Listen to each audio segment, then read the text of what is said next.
Hello, America. Welcome to the Ryan Mack Show. I am your host, Ryan McKenzie.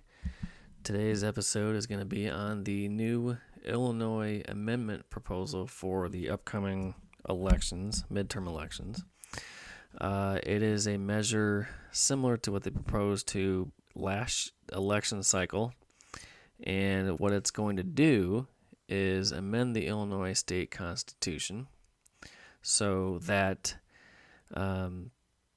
it states that employees will have a fundamental right to organize and bargain collectively through their own representatives of their own choosing for the purpose of negotiating wages, hours, working conditions, and to protect their economic welfare and safety and, quote, at work.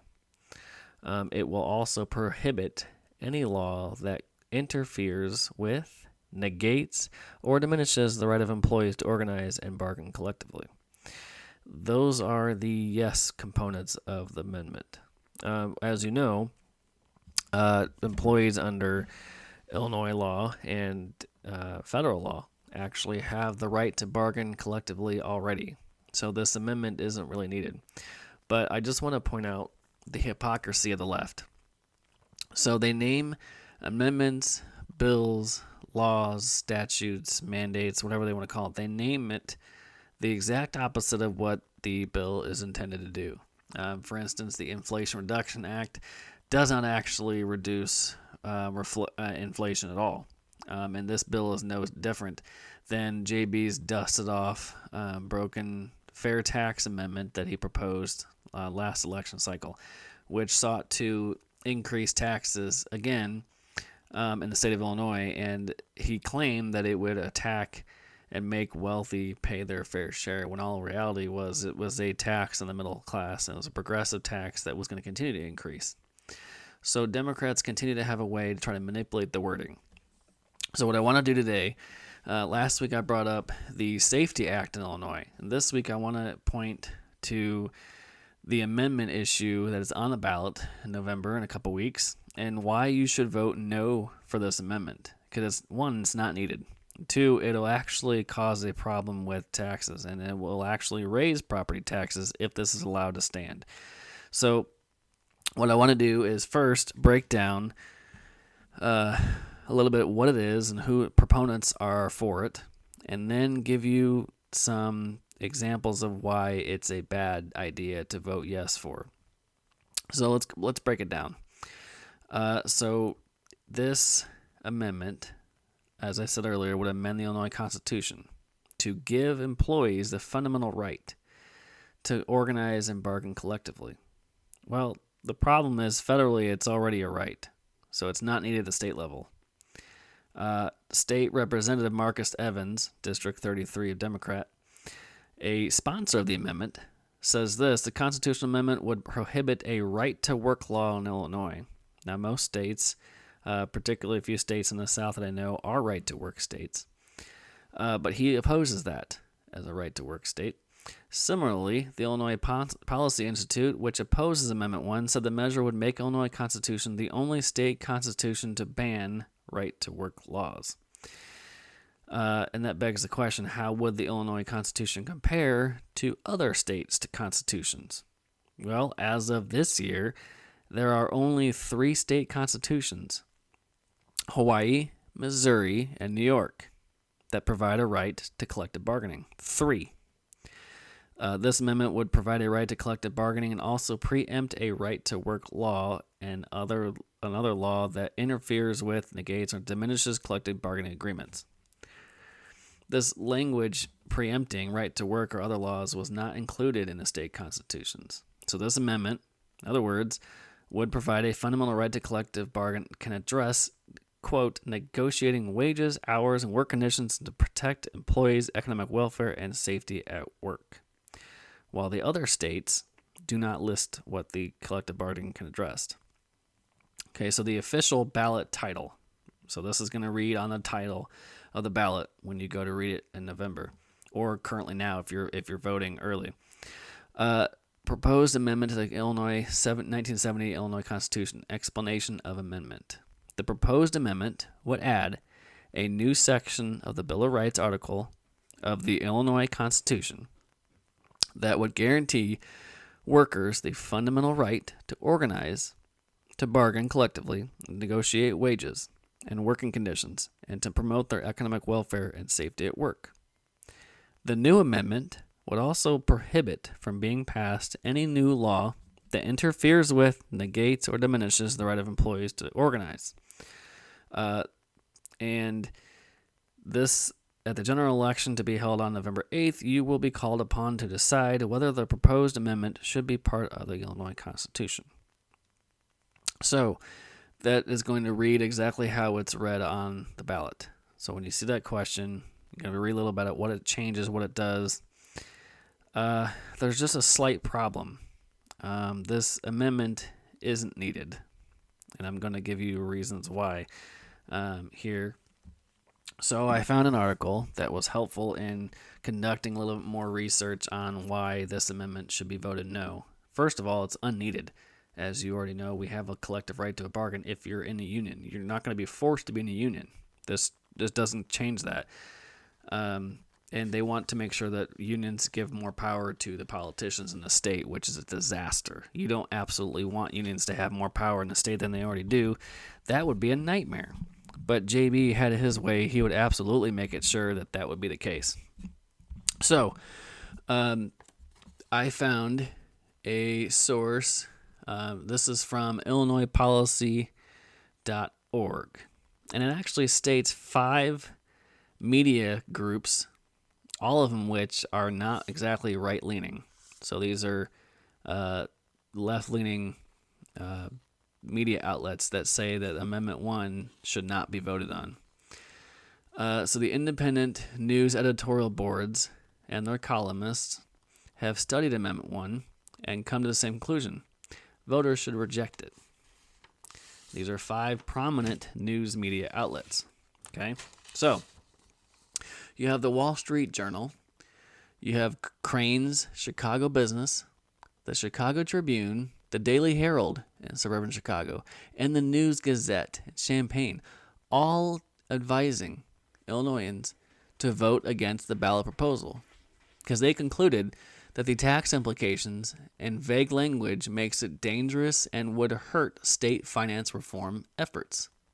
If you have left-leaning major state media groups in Illinois saying that vote Amendment 1 no is going to be an issue, then maybe you shouldn't vote for Amendment 1. Even left-leaning media groups here in Illinois say it's going to be a problem. So their opinions make the assumption that the amendment is needless government union power grab. I agree. They state that those behind the, quote, workers' rights amendment are misleading Illinois voters about who the proposal would actually benefit. Editorial board members at the News Gazette went a step further, calling the amendment, quote, a Trojan horse that would tie lawmakers' hands from addressing Illinois' future policy problems. And I have to agree with that. All this does is a power grab. And if you put a vague language in there regarding collective bargaining, then it just makes it impossible to specify what you can do with that. So, not just their opinions. Here's what the news outlets actually said about the amendment. Okay, the Wall Street Journal, not exactly a right-wing paper. Quote, public unions already dominate government in Illinois, and Democratic lawmakers now want to amend the Constitution to entrench that power and block reforms. Those are the stakes of Amendment 1, which appear on the November ballot. Pretty good assumption. The National Labor Relations Act already governs private workers. And again, it's a federal legislation. It limits who can bargain about what. Illinois simply can't expand the collective bargaining rights of private workers beyond what federal law allows. So this goes back to what I said. We already have the right under federal legislation to collectively bargain. Illinois can't go beyond that. Nevertheless, they say that proponents advertise Amendment 1 as protection for all Illinoisans. We all know that when they say all Illinoisans, they just mean the elite and the ones who think like the Democrats do. And so this simply looks like an intentional attempt to mislead voters, once again like the fair tax proposal last time. It's an attempt to mislead us, so don't get misled. Since the union-backed Vote Yes for Workers' Rights also claims this will benefit, quote, first responders like nurses, firefighters, and EMTs, categories that include private workers. That's simply not going to happen. This is a major power grab by the state's Democrats in charge. Okay, now this from the Crain's Chicago Business. Again, not exactly a right-wing outlet for those of you saying that this is just a right-wing conspiracy about the amendment. In one of their most audacious power grabs yet, the clout-heavy labor unions are angling for constitutional trump card. That's their words. The Workers' Rights Amendment is a bad policy, and it couldn't come in a worse time. A broad grant of constitutional power to unions would fuel the growing belief that Illinois is hostile to business. Hostile to business. That seems like the trend with Caterpillar leaving Illinois and other big businesses leaving Illinois. I would say that I have to agree. That's not a right-wing conspiracy. That's actually happening. But anyway, in addition to this amendment that was hamstring the government in dealing with important public policy questions, the Chicago Business also states that it loosely defined matters relating to the economic welfare of workers beyond the reach of legislators. Imagine how far an aggressive union could stretch that elastic concept. So when you have loosely defined terms and economic welfare, quote, of workers beyond the reach of legislators, that means that you can tie any kind of language in the bill tied to this specific amendment and go, look, this is protecting the workers. See how Democrats can twist a common phrase into something that they can use in the future? So that was Crain's Chicago Business. I don't know much about this media group, but again, seems pretty fair observation. Chicago Tribune. Again, not exactly a Republican-friendly. Quote, unions should not be formulating general public policy at the headquarters. That's sacred mandate voters. That's sacred mandate voters give to elected officials. The secretive union bosses could also use the amendment to keep government contracts out of the way of prying reporters whose job it is to tell you how your money is being spent. Moreover, since the public sector has to raise funds to cover its costs, the amendment seems likely to put pressure on property taxes and other sources of government revenues.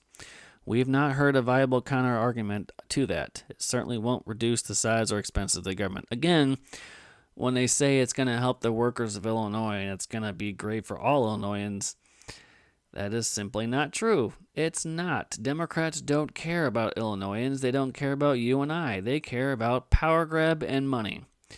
Also raising taxes, because that's all Democrats do really well is raise taxes. So again, this amendment, which they claim is going to help Illinois workers, private and public, is going to raise property taxes. And it's going to bloat other sources of government revenue. How do you sell that to the Illinois residents that this is going to work? I know, don't mention it in the bill proposal. Don't put it in the amendment. Say it's going to work for you. It's going to be great for workers' rights. Don't mention anything about property taxes being hiked until it's actually passed. So when Nancy Pelosi says we have to pass the bill to know what's in it, no, you need to know what the bill and amendments are about before you actually pass it. And that's what the Democrats never do. They always cram things through legislative processes without actually reading. So this is once again like the fair tax, progressive tax that they tried to pass on us last time. We all resoundingly said no. About 80% of the population here in Illinois said no. This again seems to be one of those things where they pass under the table, try to get you to say yes to it because it seems on the surface it's going to be correct and great for workers. All reality, it's going to be a disaster for the middle class, and it gives more powers to government. Chicago Tribune goes on to say that since federal law generally protects collective bargaining within the private sector, the principal beneficiaries of the amendment are public sector employees. Well, that's the Chicago Tribune saying that. Again, not exactly a right-wing paper or media. Oh, and we got another one. The Daily Herald. We recommend a no vote, they say, on Amendment 1 because it is not needed and because unneeded constitutional provisions unwisely tie the hands of the people's representatives and the representatives of future generations to deal with problems we may not foresee today. So you're telling me that unneeded constitutional provisions tie the hands of people's representatives and representatives of the future generations to deal with problems we may not see? Who knew? You mean putting vague language in a document to try to trick people to voting yes for it may not actually be needed? Democrats love to do that, don't they? Quote, the voters of 2022 ought not limit the rights of voters in 2072 or any other year to deal as they see fit with challenges in their era presents. Bingo. This is spot on. This not only tackles the current problems of our legislative bodies and states that overwhelmingly support Democrat issues. This highlights the fact that we're screwing up future generations of voters by hand-tying a vague document to tax hikes and more money and more power for government. So, one last opinion on this from the News Gazette out of Champaign. Quote, aside from the policy straitjacket that would be put in place, the amendment suffers from the vice of vagueness. How far could its interpretation be extended? The courts would have to decide multiple issues in ensuing explosion of litigation. Quote, under the amendment, employees could not just bargain over wages and conditions, but protect their economic welfare. Since wages and working conditions are specifically mentioned in the proposed amendment, what does protection of economic welfare mean? It's a good question because wages and working conditions are pretty much the welfare of the working individual. So that vague statement of protect their economic welfare, does that mean we can just bargain whatever we want? And more wages, higher benefits?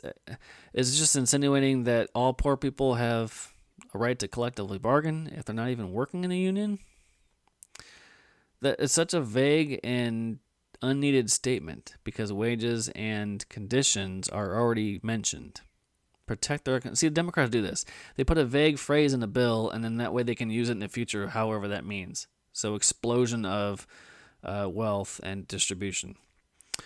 This amendment, they go on to say, is a masterpiece of obfuscation sailing under the banner of making Illinois a constitutionally mandated non-right-to-work state. In other words, it's a Trojan horse. Exactly. So, in summary, I hope I've explained it in some brief detail. Amendment 1 is simply no better than the fair tax agreement that we tried to get forced upon us a couple years ago. And it's another scapegoat and a way to grow the public-private partnership in Illinois, with the unions being the largest Democrat donor in the state. And if you already read up on federal laws, what we are protected by, federal laws, again, protect us and our rights as workers to collectively bargain and do so for wages. That's a federal law. States can't supersede that. And what this amendment's going to do is supersede that. And you're going to have all kinds of litigation issues in court. So I want you guys, especially the ones here in Illinois who are voting in a couple weeks, or if you've already voted, hopefully you voted no to this, because if you're a homeowner, your taxes are about to increase as a result of this amendment change, and it's an amendment that isn't needed, and it just operates a whole other level of broad power grab by the Democrats here in Illinois, and it won't stop in Illinois. They pass this amendment, they'll continue to pass other amendments in the Illinois State Constitution so broadly and so vague that you won't know how to interpret the amendments or the Constitution anymore. That's what Democrats do. So my advice to all of you before you go to vote is to read the entire ballot and specifically read the questions at the end. Because anything that says it's going to be good for you, chances are in a Democrat-controlled way of doing things, it's a disaster. So please vote no on Amendment 1. that's all for tonight. Make sure you vote in 2 weeks and vote no for Amendment 1 and vote straight Republican on this ballot. As always, you can follow me on Facebook at The Ryan Mack Show and wherever you get your podcasts.